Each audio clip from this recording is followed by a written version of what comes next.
Hello, everyone, and welcome to your Daily Detroit, sharing what to know and where to go in Southeast Michigan. I am Jer Stays, coming to you from our beautiful studio at Techtown in Detroit, Michigan. It's a little smoky today. We're going to talk about it. I want to also introduce a friend of the show, contributor, all the wonderful things, Mr. Norris Howard. How are you? It's good to talk to you on this Wednesday. You already know, man. I'm happy to be here. Happy to be back in studio and talk about some things going on in the city of Detroit. But before I do that, I just want to express my excitement. Soccer season in Europe, the Premier League, it has returned.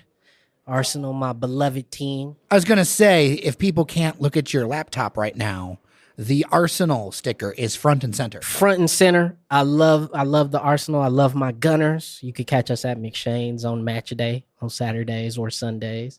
You know, if you're interested in learning more about the Premier League, we sing songs and drink beer in the morning. That's the vibe. Well, you're going to be missing our vibe tomorrow. Yes. Little programming note. My dearest Gabby, the dog, has got some major surgery going on tomorrow morning. So there's no way that we're going to be able to get a show out tomorrow. I need to take a very rare day off as we approach 1,500 episodes. Yes. Of the podcast. What? And you deserve it. I'm sorry that it has to be for a health emergency, but we're going to keep prayers up, energy high, and vibes positive as we send you and your beloved Pooch all the best wishes. Yeah, it's a pretty severe surgery. And, a few people have messaged me over the years like, oh, I don't really want to be a member, all this other stuff. I'm going to share something I don't normally do because this is such a huge thing. This has been like weeks of vet bills. I have a Cash App, JER313, JER313. A few people have asked, even friends of yours, Norris, Yep. said, hey, how can I throw something at the show? This is not an official show expense. Nope. But it would definitely help ease the pressure because it's been thousands of dollars and every single dollar is worth it for that pooch. But this one has been pretty much her biggest emergency she's had. Yeah. Since the time we have. So if JR313 on Cash App, if that's something you want to do, if not, totally cool. I'm going to be posting updates to the member-only Discord. By the way, thank you to our members on Patreon, patreon.com/Daily Detroit. We will trade in cute pooch pictures. All right, we're going to get started with 3 things to know around town and then a bigger topic because a friend of mine, a few friends of mine actually talked about this, about a wider topic around Detroit. The idea that Detroit is a construction site and we need to embrace that. But first, we'll get into 3 things to know around town. First, an automotive story. Ford has announced major changes to its electric vehicle strategy. The automaker is canceling a planned 3-row electric SUV in favor of hybrid models, delaying its next-generation electric truck, the one that would follow up to the F-150 Lightning, to 2027, and focusing on profitability in its EV lineup. Ford will also expand its hybrid offerings and continue producing gas and diesel vehicles to meet customer demands. The company aims to reduce capital spending on pure EVs by 10% and to introduce a new electric commercial van in 2026. Battery production, in part, will move from Poland to Holland, Michigan in coming years. These changes reflect Ford's response to the fact EVs still don't make money, shifting market demands, and the need for more diverse powertrains because it turns out hybrids are popular. And full disclosure, I was at the Ford get-together spot for the Dream Cruise last week. I got to drive, and I'm going to share this clip on the show in the future, but I got to drive a 1978 Ford F-100 electrified, and it was one of the funnest things I've done in a long time, Norris. But in all seriousness, this feels like some pretty big readjustments, Norris. It is a big readjustment. I think, first of all, let's look at the silver lining and the new battery production coming to Holland is a major win for not just not just Michigan, but for the U.S. And that's to comply with the new laws, right? That's this correct. Is where this has impact. New Deal. Yes, I know it's a cuss word to some of our listeners, but listen, the stuff's going to be made in America instead of in Poland. That's a good thing. But the one thing I will say, and I'm going to just put this out there, and I don't say this very often, a lot. I hate trucks. I hate them. I hate pickup trucks. I hate large SUVs. I hate that people are addicted to them. I will use that word exactly how I mean. Because for me, the average person, if you're a construction worker, contractor, plumber, whatever skilled tradesman, fine. You need a pickup truck. You need a commercial van. The rest of you do not. please go get a mid-size sedan. But that's the problem. And so when I look at consumer demand, because that's where they're making these adjustments, is they say it's consumer demand. Consumers don't want EVs because consumers still want these giant, stupid trucks. They're extremely popular, and I've looked at multiple studies that show that, yes, you could say that there's part automotive marketing there for sure, but a lot of people, and I would say the vast majority of our listeners, Norris, love their SUVs and their trucks, so we might be getting some email at dailydetroit@gmail.com. Don't care. You don't need it. You don't need it. You know what? You know. But what about that feeling of being higher on the road? You wouldn't need it if we all drove cars. That's the problem. But right? these auto companies make a lot more money on those trucks, like double or triple the margin on a truck than they do those cars. Sell those more cars. Those cars don't make them any money. Sell more cars. Sell more of those. And that's sort of my issue, because like as we begin to think of how do we continue to, particularly in Southeast Michigan, how do we continue to urbanize? How do we continue to sort of create population swell in some of our cities that have lost a lot of population? How do we continue to do some of the things that we think would benefit the earth in general, EVs and hybrids being one of them? And for me, I just view our obsession with large trucks, large vehicles, in the space that those vehicles require as a part of the problem. If I could drive an electrified, sedan, I would. I honestly would. But because of all the needs of, home ownership, I suppose, people convince me to get an SUV. I can't wait till my lease is up on my truck. I don't want this truck. I have driven it long enough to where I realize it just fills with clutter most of the year. So for me, I look at the four EVs. I understand why their thought process goes there. And it is a bit dismaying to me because I think EVs are fantastic. I think they're really cool. I think they could potentially become the dominant drivetrain. They will eventually, perhaps in my lifetime, but I just think it's hard for these car companies to say and justify spending all this money on the EV research when so many people are just like, give me the truck. I get it. Do you want to poke fun at me because I saw something on Facebook Marketplace that I want? I'm not going to buy it because it's not practical. Okay. And it deserves more care than I can give it. Okay. It's a station wagon. Okay. It's a 72 Volkswagen Squareback. Dang. Like with the blue, the Facebook, Twitter blue, with the really nice lines. Apparently there's this really clean one for $12,000 that runs on Marketplace. But obviously I don't have the skills, talent, mechanics to take care of something from 72. But I love the look of those. In fact, even when I was driving the Dream Cruise in the F100, I saw a old Volvo station wagon. I love station wagons. Station wagons are a lost breed. But I love them. No, they're a lost breed. Wasn't the last modern one like the Vibe? I think it was. Yeah. No, or what was that one Chevy one? It was like I have someone near and dear to me that drives a Vibe. Yeah, listen. My neighbor drives a Vibe too. It's one of those things where it's like, hey, you pine for a thing that's no longer here. But back to the Ford story, they're going to be doing more production of the E-Transit in particular, which is their commercial van. And listen, I think electrics and commercial already makes sense. Yeah, to me, if you can electrify your entire fleet of professional and commercial vehicles, I think that is sort of like the first major step to getting, full EV conversion. I think that's a positive step. I'm going to look for the silver lining there. But ultimately, I just see this, and I'm not mad at Ford. I'm mad at consumers. I'm mad at y'all. I'm going to just say it. I'm mad at you, listener, because all you want is these giant trucks that you don't need. And I would much prefer if everybody can just scale back a little bit and drive smaller cars, because we barely even have to drive anywhere nowadays anyway.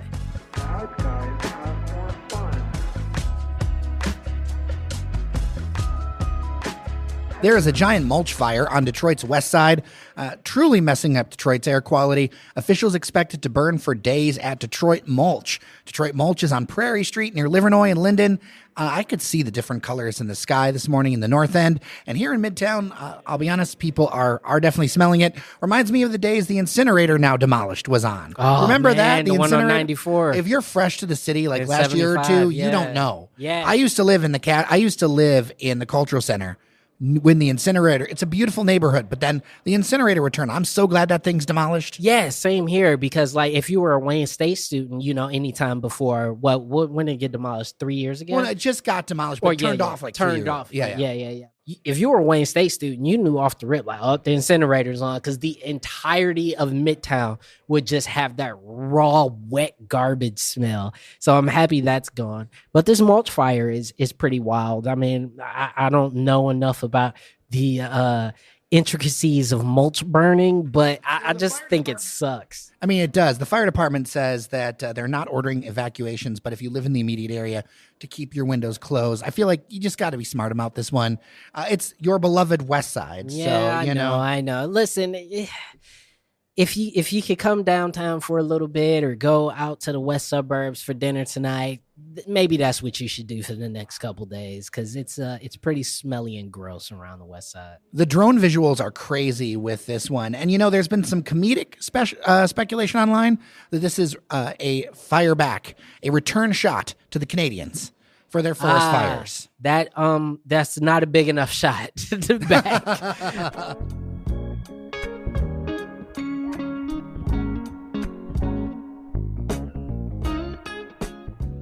Yelp has released their top 100 spots in the Midwest for pizza, and a Metro Detroit favorite is at the very top of the list.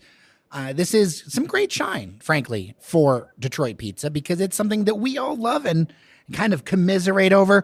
I'm going to work my way from kind of the bottom to the top for the Metro Detroit spots. I'm not going to go through all 100. Okay, yeah, let's check it out. But Antonio's Town Square Pizza in Rochester Hills. Never been there. 112 Pizza Bistro in Rochester Hills. Never been there. Rochester, wow. Now, Cheyenne Nocerini, producer Cheyenne, really vouches for 112 Pizza, and I have a few friends that do. Okay. So it's something we definitely got to check. I think we should do like a little Instagram video. Maybe we should.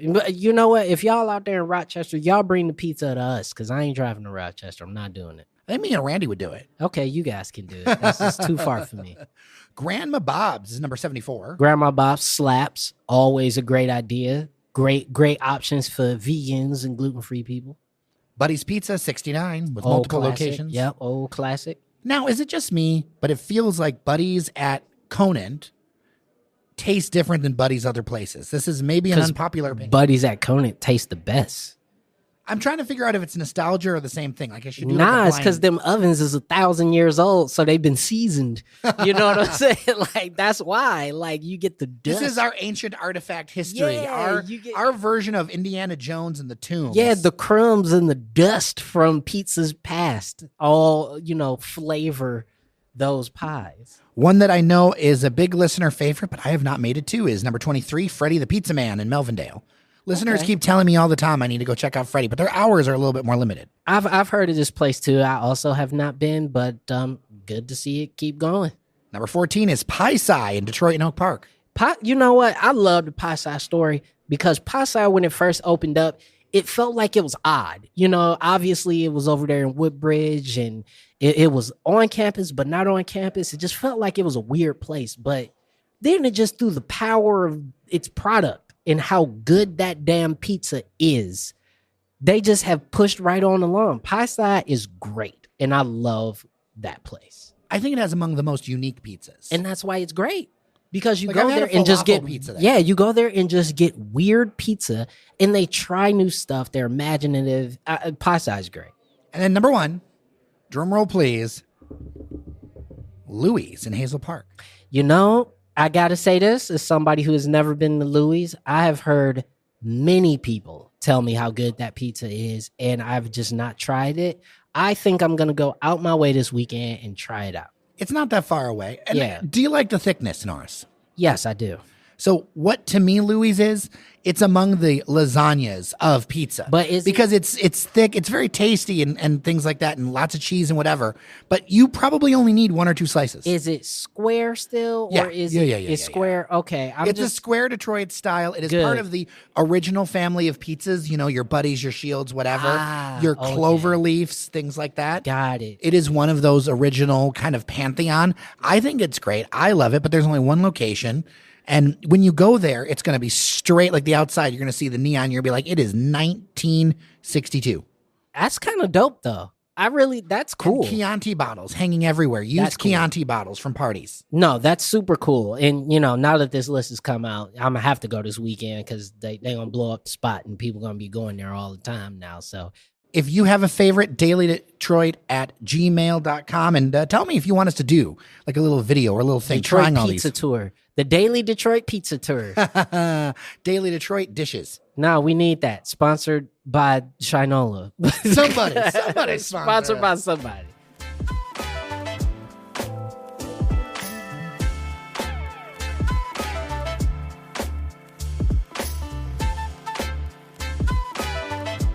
All right, let's get into our kind of feature conversation. I was talking with some friends, longtime Detroit residents. I would even say Detroit natives. Okay.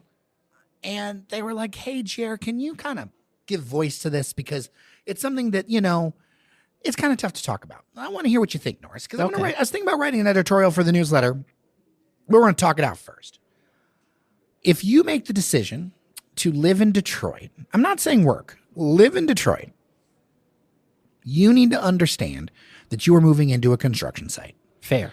And what I mean by that is, and you're going to have different levels of construction depending on what neighborhood. So like if you live in Indian Village or downtown, you're going to be inconvenienced in the way that you don't have a Target down there. No. Right? But if you live in certain other neighborhoods, you're going to be inconvenienced in the way that don't expect your side streets to be salted. No. And then in other places, you're going to be inconvenienced in the way that there are woodchucks nearby. There's no neighborhood in Detroit that has every amenity. And we're talking about the city of Detroit. The city proper. And I think this is part of why pricing is so all over the map, because you have certain neighborhoods that are almost there, but that actual move-in stock is so limited and there's so much demand for it that it kind of pushes things up, along with the greater demand of housing in America. You have a situation where you've only got select neighborhoods, and that's not to slag any individual place. Like I lived in the University District. You basically...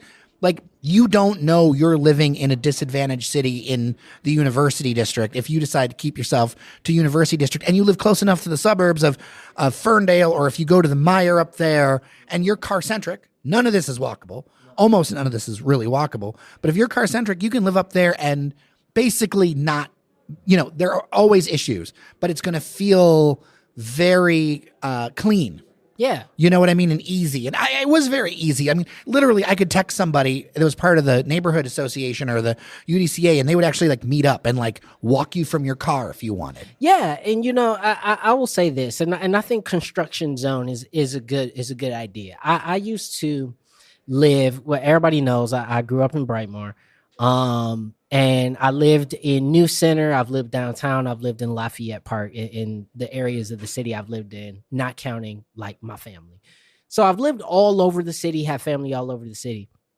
Lafayette Park is the closest neighborhood to a neighborhood that is quote unquote there, that has the things you need. It is also the highest income census bracket. There you go. Exactly. So, and even before then, like you had Lafayette Foods, you still didn't have a major grocery retailer until 2022.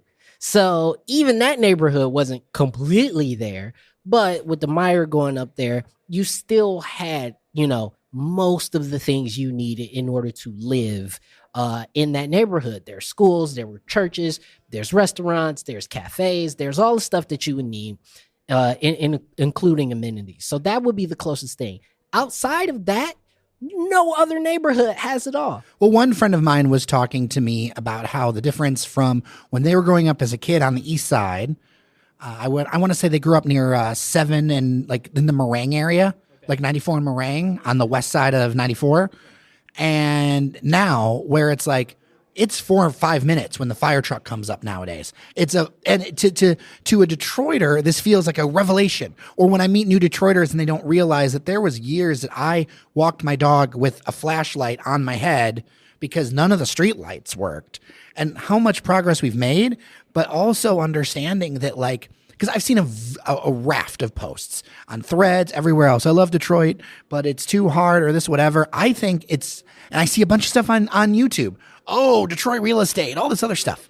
I think we need to set expectations. And if you want to move to the city proper, now, if you want to live in one of the suburbs or nearby, you can do a lot of things. But if you want to live in the city proper, you have to understand what you're signing up for. And I don't want to BS people.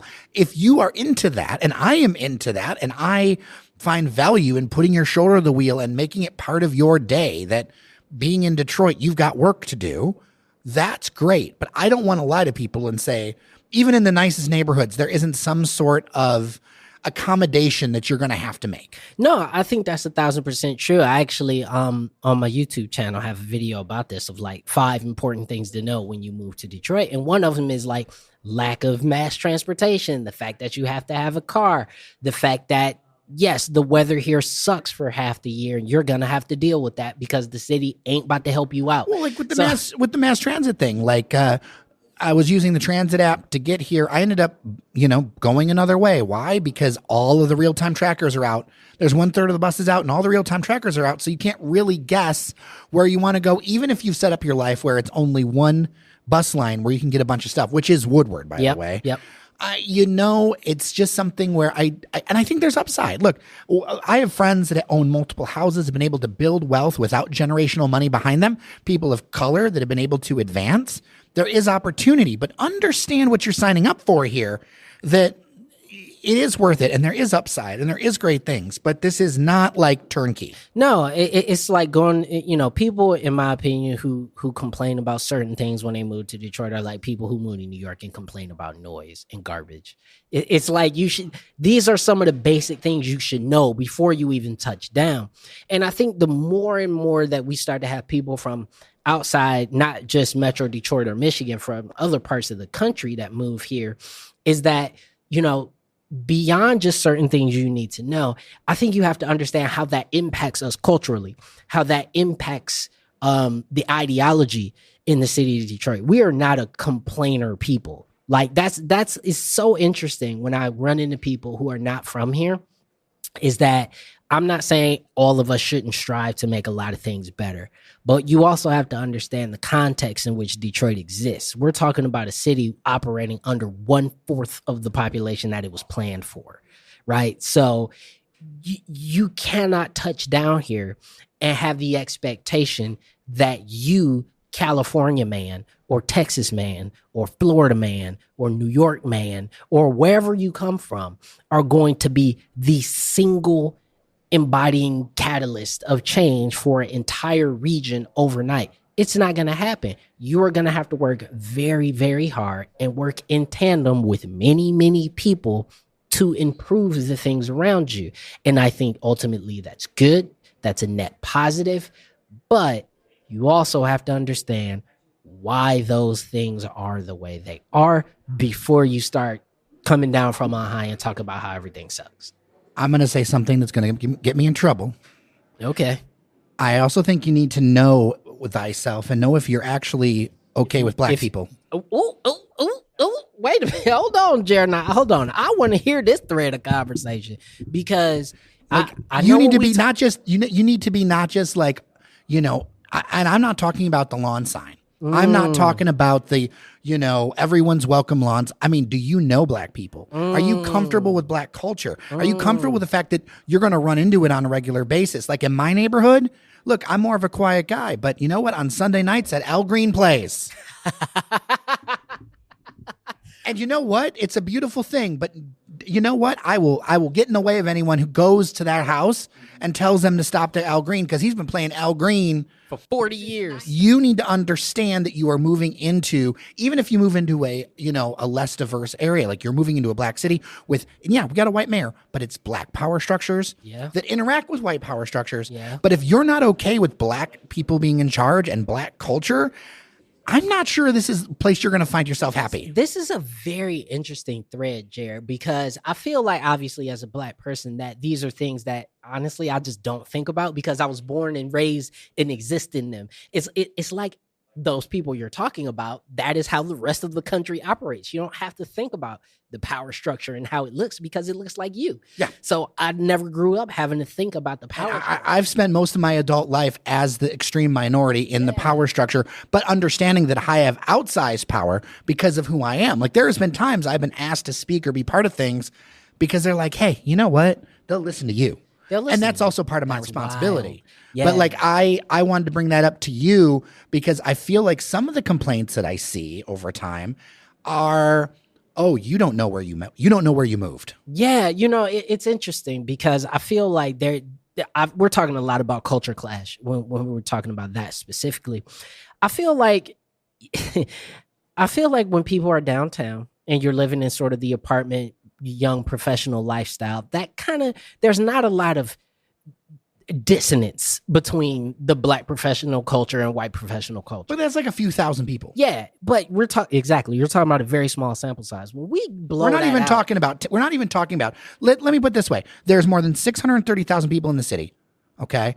Not even 10% live in greater downtown. I was about not to even say 5%. And when I say greater downtown, I mean the 7.2. Not even 10% of the city's population lives downtown. Right. So you're talking about a very small sample size. So when you move into the neighborhoods, if you decide, hey, we're going to take a chance, we're going to buy a house in Rosedale. We're going to buy a house in beautiful neighborhood, by the way. University District. Yeah, beautiful neighborhood. Beautiful neighborhoods. You're going to get a lot of house for the price compared to what you may be able to get in the suburbs. And if you're in some place like UDCA or Rosedale, you know what? You also might have standards you got to hold up to. There you go. Because there's going to be somebody at your door looking at your grass. Yep. So it's funny that you mentioned that because I've had a friend of mine who, basically said that they had a young white family move in.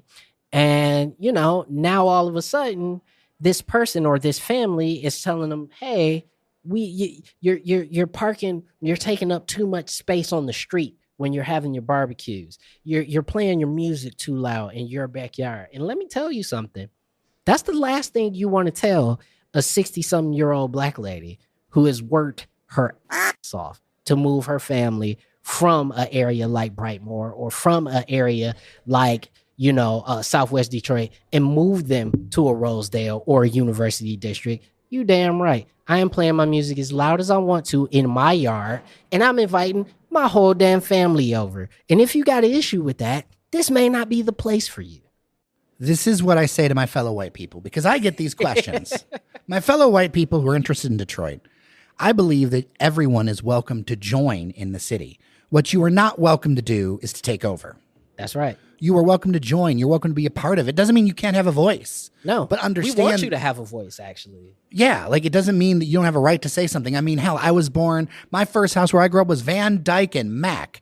Like my porch fell off because it was such a rundown rental when I was a kid. You know what I mean? Yeah. Like I know this town, and I know though that like I am but one of many, and there is this idea of like, well, I'm doing a great, and you know what, contributing is a great thing, and there needs to be people with money and all those other things. But understand you're moving into something to join an organism. You're not to take it over. Yeah. You are creating a symbiotic relationship. You're not necessarily creating a takeover situation. And the thing I want to say to that is that all cities that are successful have everybody. Yeah. The cities that are successful have people of all races and economic levels. Change is inevitable. Change is inevitable. And honestly, in my opinion, diversity is inevitable as well.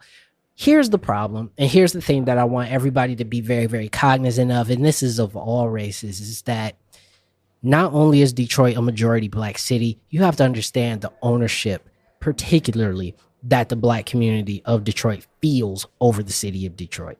This is a city that was, for the most part, for lack of a better term, abandoned by most of Michigan's city-dwelling white community, abandoned by many of its wealthy community, abandoned by much of its right-leaning political forces, completely abandoned by many of those who were just not middle class to lower income African Americans. And so, you know what? The fact that this whole has not completely fallen apart is because we were still here and we kept it together as best we could with minimal resources and no help from the region. So sure, if you want to move to Detroit, we will welcome you with open arms, but also understand if we get a little tight of you thinking that you about to come in here and make us alter our whole way of life. And I know that sounds very cloistered. It may sound very calm and young of me, but you have to be cognizant of that because ain't nobody gonna tell me not to be proud of what the black community did to keep this city together. maybe this is a self-test, if you will. I'm not saying you have to agree with Coleman Young, but you have to understand why he was loved. And where Does he that was make coming sense? from. And where he was coming from in the time? Absolutely, you do. And if it's just he was terrible, like a very mixed legacy. I'm not saying he was like this greatest guy, but if you don't understand the context, then I don't think you quite understand Detroit yet. No, because if you come in here slandering Coleman to certain black folks of a certain age, prepare Even to have a younger age, honestly. or a younger age, prepare to have a Look, fight on your there's a hands. reason why it's Coleman A. Young Municipal Airport. Yeah. There's a reason it's the Coleman A. Young Municipal Center. Yeah. Like there's a reason. Prepare to have a fight on your hands. So I would just behoove you to understand where that's coming from, understand the legacy, understand why that energy is. But more than anything, sit down, have a beer with your neighbor, understand where they're coming from, and find your points of commonality. Because I notice when we do that, everybody has a much better time in the city of Detroit. Well, Norris Howard, so good to talk to you. It's always great to be here, my man. I will remind folks, again, we will not be on the air tomorrow. We'll be back on the air Friday afternoon. The episode will be up a little bit later just because surgery, all the other stuff. Dev and I are going to, record something fresh for you very early on Friday afternoon and get it out there for you. I appreciate you giving me the day off. And I appreciate all of your support. I'm Jer Stays. And I'm Norris Howard. Remember that you are somebody, and we'll see you around Detroit.